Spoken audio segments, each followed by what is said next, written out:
여러분, 안녕하세요. 노년생활 설명서입니다. 오늘은 많은 분들이 한 번쯤 겪어보셨을 이야기를 함께 나눠보려고 합니다. 바로 가까운 사람에게 돈을 빌려주는 일에 관한 이야기입니다. 어느 날 한 분이 제게 이런 말씀을 하셨습니다. 30년 넘게 알고 지낸 친구였어요. 어려울 때 서로 도와가며 살아왔죠. 그 친구가 급하게 돈이 필요하다고 했을 때 저는 당연히 도와줘야 한다고 생각했습니다. 이분은 친구에게 돈을 빌려줬습니다. 많은 금액은 아니었지만 이분에게는 결코 작은 돈이 아니었습니다. 그리고 2년이 지났습니다. 지금 이분은 이렇게 말씀하십니다. 돈도 잃었지만 더 아픈 건 친구를 잃었다는 거예요. 차라리 처음부터 안 빌려줬으면 우정이라도 지킬 수 있었을 텐데. 오늘 영상에서는 사람을 믿고 돈을 빌려줄 때 우리가 놓치기 쉬운 것들이 무엇인지 함께 살펴보겠습니다. 그리고 이 이야기가 여러분의 관계를 지키는데 도움이 되었으면 합니다. 먼저, 왜 많은 분들이 가까운 사람에게 돈을 빌려주게 되는지부터 이야기해 보겠습니다. 누군가 돈을 빌려달라고 할 때 특히 그 사람이 오랜 친구나 친척이라면 거절하기가 어렵습니다. 정말 급한 일이 생겼어요. 다른 방법이 없어요. 이런 말을 들으면 도와주지 않는 게 오히려 이상한 것처럼 느껴집니다. 오랫동안 함께 지내온 사이인데 어려울 때 외면할 수는 없지 않습니까? 이분도 그랬습니다. 친구에게서 전화가 왔습니다. 목소리가 다급했습니다. 미안한데 급하게 돈이 좀 필요해. 다음 달이면 꼭 갚을게. 정말 급해서 그래. 무슨 일인지 물었습니다. 친구는 설명했습니다. 사업 자금이 일시적으로 막혔다고 다음 달에 큰 계약이 들어오면 바로 해결될 거라고 지금만 버티면 된다고. 이분은 믿었습니다. 30년 넓게 알고 지낸 친구였고 그동안 서로 어려울 때 도와가며 살아왔으니까요. 그래, 친구 좀 도와줘야지. 통장에 있던 돈 중 일부를 빌려줬습니다. 친구는 정말 고마워했습니다. 정말 고마워. 다음 달에 꼭 갚을게. 너 아니면 어떻게 할 뻔했어. 그날 밤 이분은 마음이 편했습니다. 친구를 도와줬다는 뿌듯함도 있었고 다음 달이면 돌려받을 거라는 안심도 있었습니다. 하지만 다음 달이 되었을 때 상황은 조금 달랐습니다. 약속한 날이 다가왔습니다. 이분은 특별히 재촉하지 않았습니다. 친구가 약속을 기억하고 있을 거라고 믿었으니까요. 하지만 약속일이 지나도 연락이 없었습니다. 며칠을 기다렸습니다. 그리고 조심스럽게 전화를 걸었습니다. 저 지난번에 빌려준 돈 말인데. 친구는 당황한 듯 대답했습니다. 아, 그게. 미안해. 계약이 조금 늦어지고 있어. 다음 주에는 꼭 줄게. 이분은 이해한다고 했습니다. 그래, 급하지 않아. 천천히 해. 사실은 좀 급했지만 친구 관계를 생각해서 그렇게 말했습니다. 다음 주가 되었습니다. 또 연락이 없었습니다. 이번에는 먼저 연락하기가 좀 망설여졌습니다. 내가 너무 재촉하는 건 아닐까? 친구 사이에 이렇게까지 해야 하나? 이런 생각이 들었습니다. 결국 며칠 더 기다린 후에 연락했습니다. 친구는 또 미안하다고 했습니다. 정말 미안해. 상황이 생각보다 복잡해서 다음 달 초에는 꼭 해결될 거야. 이분은 또 이해한다고 했습니다. 하지만 이번에는 마음이 조금 불편했습니다. 다음 달 초가 되었습니다. 이번에도 연락이 없었습니다. 이런 패턴이 반복되었습니다. 처음 몇 번은 이해했습니다. 친구도 어려운 상황이니까. 나도 급한 건 아니니까. 하지만 시간이 지나면서 점점 답답해졌습니다. 가장 힘든 건 연락하는 일 자체였습니다. 돈을 빌려준 사람이 오히려 눈치를 봐야 한다는 게 이상했습니다. 또 재촉하는 것처럼 보이면 어떡하지? 친구 사이가 틀어지면 어떡하지?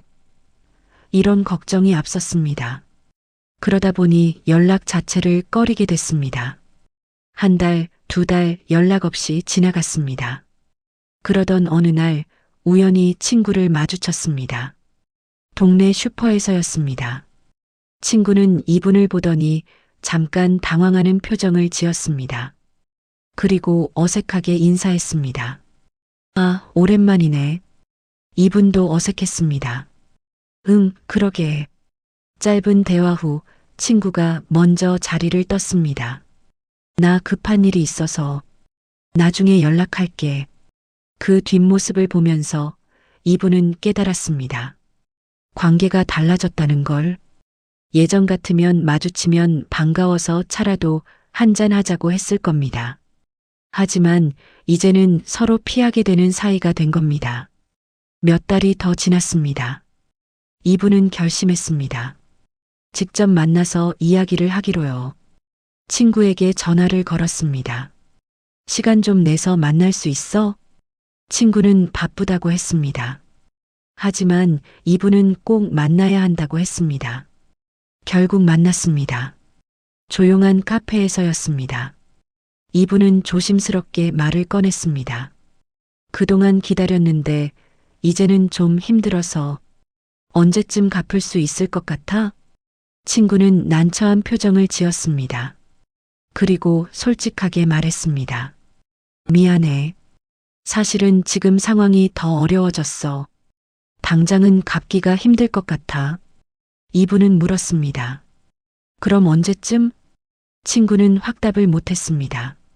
조금만 더 기다려줘. 상황이 나아지면 꼭 갚을게. 그 순간 이분은 깨달았습니다. 이 돈은 돌려받지 못할 수도 있겠다고. 더 중요한 건 이미 관계도 많이 상했다는 거였습니다. 그 후로 친구와의 연락은 뜸해졌습니다.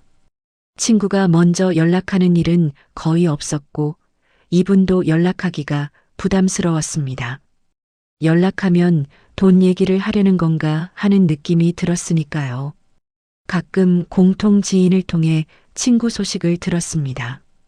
여전히 어려운 상황이라고 했습니다. 하지만 이분은 더 이상 묻지 않았습니다. 시간이 더 지나고 이분은 포기했습니다. 돈을 포기한 게 아니라 기대를 포기한 겁니다. 이 돈은 안 돌아올 거야. 그냥 그렇게 생각하자. 하지만 돈보다 더 아픈 건 따로 있었습니다. 30년 넘게 이어온 우정이 사라졌다는 거였습니다. 이제는 친구라고 부르기도 어색한 사이가 되어버렸습니다. 이분은 생각했습니다. 차라리 처음부터 빌려주지 말걸. 그랬으면 우정이라도 지킬 수 있었을 텐데. 이분의 이야기를 들으면서 중요한 질문 하나를 던져봅니다. 도와주는 것과 빌려주는 것은 다른 걸까요? 많은 분들이 이 둘을 같은 것으로 생각하십니다. 친구가 어려우니까 돈을 빌려주는 건 친구를 돕는 거라고요. 하지만 실제로는 다릅니다. 도와주는 건 돌려받을 기대 없이 주는 겁니다. 이 돈은 내가 가져. 갚지 않아도 돼. 이렇게 말하는 거죠. 이럴 때는 관계가 깨지지 않습니다. 돈을 준 사람도 기대가 없고 받은 사람도 빚진 마음이 없으니까요. 하지만 빌려주는 건 다릅니다. 언제까지 갚아줘라는 약속이 있습니다. 이 순간부터 관계는 채권자와 채무자의 관계가 됩니다. 문제는 대부분의 경우 우리가 이 둘을 섞어서 생각한다는 겁니다. 친구니까 도와줘야지라고 생각하면서 동시에 당연히 갚겠지라고 기대합니다. 돕는 마음과 빌려주는 마음이 섞여 있는 거죠. 그래서 약속이 지켜지지 않을 때 배신감을 느끼게 됩니다. 내가 도와줬는데 어떻게 약속을 안 지켜? 하지만 상대방 입장에서는 나도 어려운데 왜 이렇게 재촉해? 하고 생각합니다. 결국 둘 다 상처를 입습니다. 그렇다면 왜 돈을 빌려준 사람이 약속을 지키지 못하는 걸까요? 물론 의도적으로 속이려는 사람도 있을 수 있습니다. 하지만 대부분의 경우는 그렇지 않습니다. 처음에는 정말 갚을 수 있을 거라고 생각합니다. 다음 달이면 돈이 들어와. 이 일만 해결되면 괜찮아질 거야.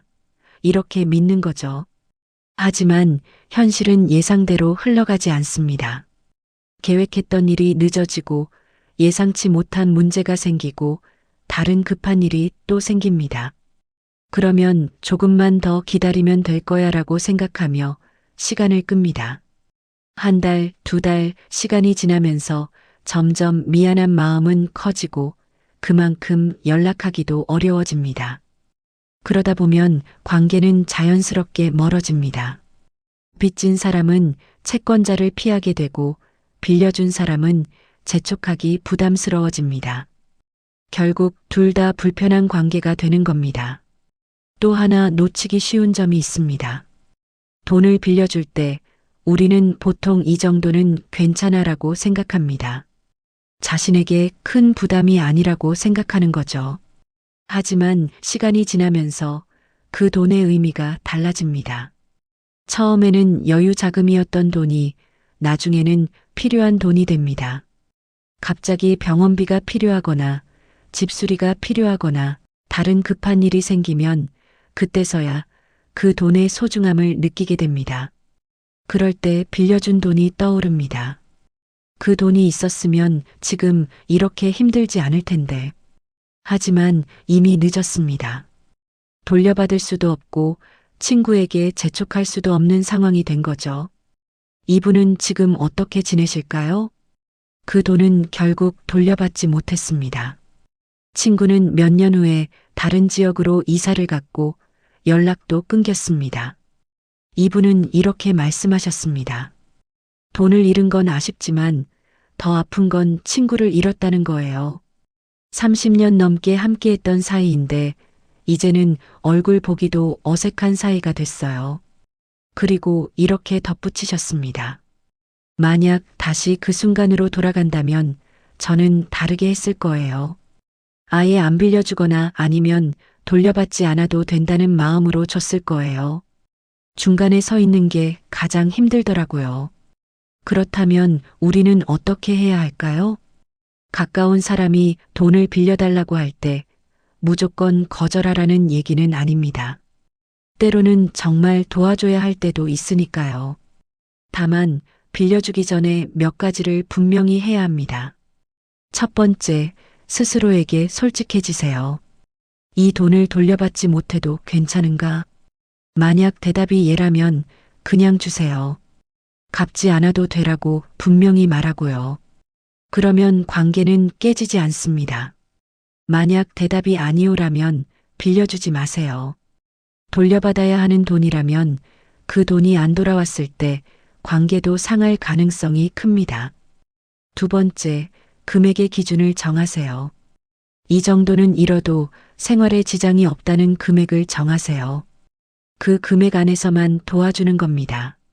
만약 더 큰 금액을 요구한다면 정중히 거절하세요. 미안하지만 내가 도와줄 수 있는 범위를 넘어서라고 솔직하게 말하는 게 나중에 관계를 지키는 길입니다. 세 번째, 명확하게 약속하세요. 만약 정말 빌려주기로 했다면 약속을 명확히 하세요. 언제까지 갚을 건지, 어떻게 갚을 건지 서로 확인하세요. 친구 사이인데 그렇게까지? 라고 생각할 수 있습니다. 하지만 오히려 친구 사이이기 때문에 더 명확해야 합니다. 나중에 오해가 생기면 관계가 더 크게 상하니까요. 네 번째, 기록을 남기세요. 차용증까지는 아니더라도 최소한 문자나 메시지로 약속을 확인하세요. 5만 원, 5월 5일까지 갚기로 했어. 확인했지? 이 정도만 해도 나중에 문제가 생겼을 때 도움이 됩니다. 다섯 번째, 기대를 내려놓으세요. 돈을 빌려준 후에는 어느 정도 기대를 내려놓으세요. 돌려받으면 좋고 못 받아도 어쩔 수 없다는 마음가짐이 필요합니다. 그래야 약속일이 지나도 마음이 덜 상하고 관계도 덜 틀어집니다. 하지만 가장 좋은 방법은 따로 있습니다. 돈이 아닌 다른 방식으로 돕는 겁니다. 친구가 경제적으로 어려우면 돈을 빌려주는 대신 다른 도움을 줄 수 있습니다. 일자리를 알아봐 주거나 필요한 정보를 제공하거나 함께 해결 방법을 찾아보거나 돈을 직접 주는 것보다 이런 도움이 더 오래 남는 경우가 많습니다. 또는 소액으로 여러 번 돕는 방법도 있습니다. 큰 금액을 한 번에 빌려주는 대신 작은 금액을 여러 번 주는 거죠. 이번 달 생활비 좀 보태라는 식으로요. 이렇게 하면 부담도 적고 관계도 덜 상합니다. 오늘 이야기를 정리해 보겠습니다. 가까운 사람에게 돈을 빌려주는 일 쉽지 않은 선택입니다. 돕고 싶은 마음은 크지만 그 과정에서 관계가 상할 위험도 큽니다. 돈도 잃고 친구도 잃는 일이 생길 수 있습니다. 중요한 건 도와주는 것과 빌려주는 것을 분명히 구분하는 겁니다. 정말 도와주고 싶다면 돌려받을 기대 없이 주세요. 그러면 관계는 깨지지 않습니다. 하지만 돌려받아야 하는 돈이라면 신중하게 생각하세요. 그 돈이 안 돌아왔을 때 관계도 상할 수 있다는 걸 알고 결정하세요. 그리고 무엇보다 스스로에게 솔직하세요. 나는 이 돈을 잃어도 괜찮은가? 이 돈이 안 돌아와도 이 사람과의 관계를 유지할 수 있는가? 답이 명확하지 않다면 다른 방법을 찾는 게 나을 수 있습니다. 관계는 돈보다 소중합니다. 하지만 돈 때문에 관계가 깨지는 일도 많습니다. 현명한 선택은 둘 다 지킬 수 있는 방법을 찾는 겁니다. 여러분이 만약 지금 비슷한 상황에 계시다면 서두르지 마세요. 충분히 생각하고 스스로에게 솔직해지고 그 후에 결정하세요. 후회 없는 선택을 하시길 바랍니다. 오늘 영상이 여러분의 관계를 지키는데 작은 도움이 되었기를 바랍니다. 감사합니다.